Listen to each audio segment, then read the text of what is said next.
I'm still a bit shaken. Yes, street photography can be dangerous. Hi, it's Peter here, and let's get right into the business.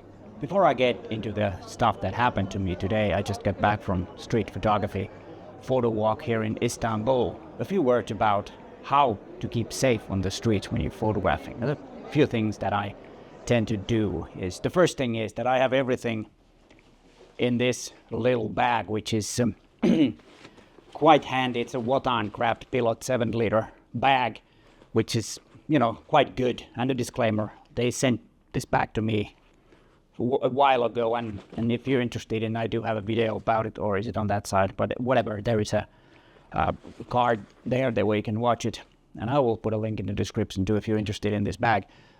Yeah, it's a very good bag, and what I like about this is that it's not very easy to access for pickpockets. Well, that might give a hint what happened, but I will get back to that later. And I wouldn't even need this if I was only photographing for myself and not, doing these YouTube videos, because I need a few extra cameras to film me in the streets.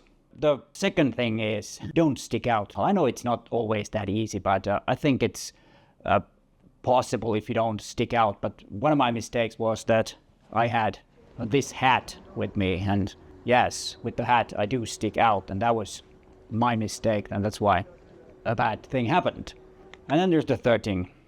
When you're walking around and you're trying to find something to photograph, and you're looking around, and try to be like a local. If you miss a turn sometime, don't worry, just walk away and turn around and look at some window over there so you know that where you're going, and then come back, and don't.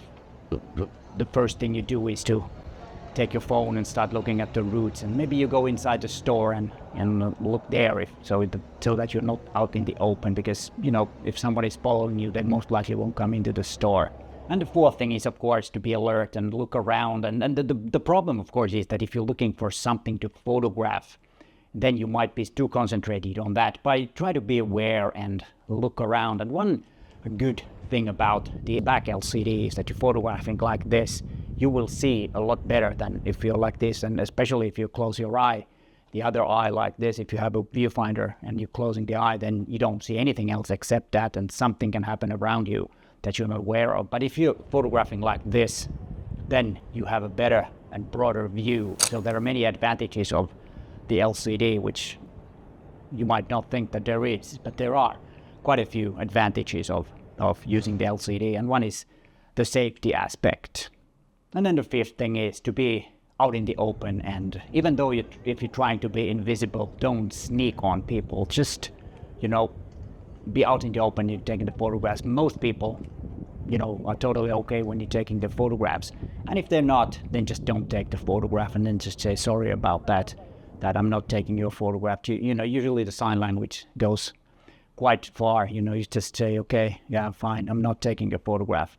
Then, that also keeps you safe, so that they won't, be harassing you or anything like that. And then the last thing before I get into what happened to me today, is that having a small, not very expensive looking small camera like this Ricoh GR3 or 3X is a perfect choice for if you love street photographs. Shiny silver camera, for example, that sticks out, or a big bulky SLR, it just sticks out, and you scream like a tourist, and you scream like, yeah, there is a target. And I even left the square hood, lens hood out for this trip, because when I'm having the camera like this, by the way, this is also a Wotan Craft wrist wrap for the camera. So I have it like this in my hand, so when I'm walking like this, it doesn't stick out, and very small and discreet camera.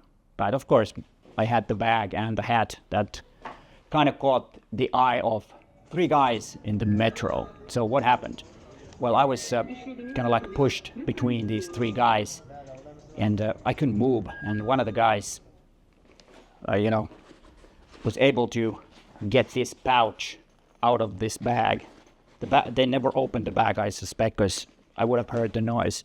And there wasn't much to do. And you probably, by the way, you probably wonder why I still have it. I will tell you in a second before I get. And yeah, they took that out. And well, after they took it out, they kind of let me go, or I kind of got off so that they couldn't take my phone or my wallet, which I always have in the front pockets of my jeans. So it's a bit harder to get it from there because, you know, it's a bit tight. So you kind of, you know, feel that somebody's taking, and you might have a chance to save it. But from that bag, you know, there's nothing I could do. I knew that they're going to take something. I was lucky that it was on top. I had a shirt in there, and that empty bag was on top of that. So there was underneath, I had my Insta360 X2 and Insta360 Ace Pro, which I'm using for filming this video here in Istanbul. And then when I got out of the, you know, the squeeze or whatever the thing was, I walked to the other side of the metro coach, and I saw they're going to the other way. And then like a minute later, just before I got off my stop, an old gentleman came and gave me the pouch back because it was empty. So they didn't get anything. And so I was extremely lucky that nothing bad happened, and I didn't lose my camera, for example. And there is also an extra tip for safety, is that try to have several memory cards. So if you lose your camera or somebody steals it, you might still have the previous day's memory cards in the safe, in the safety box in your hotel room.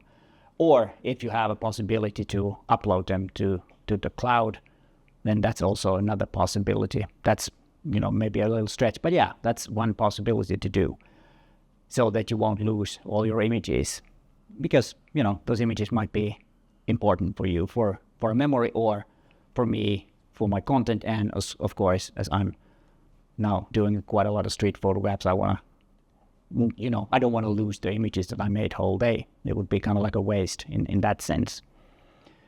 So what did I learn from this experience, which was not very nice? The first is that, no, don't use the hat anymore. I had it because, you know, the sunburn on my head is not a good thing, and there's, you know, heavy sunshine. Can you say that? I don't know. But, you know, now it's getting a bit cloudier, so maybe tomorrow I can go out and photograph without the hat.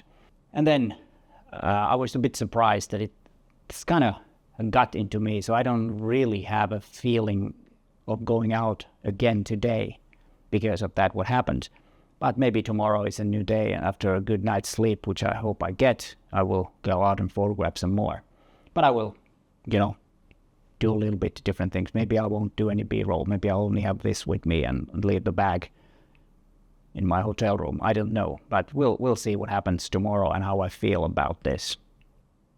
And the interesting thing is that I've been photographing on the street for quite many years, and only 2 times there's been some confrontations with the people in the streets, and both of them have happened here in Istanbul.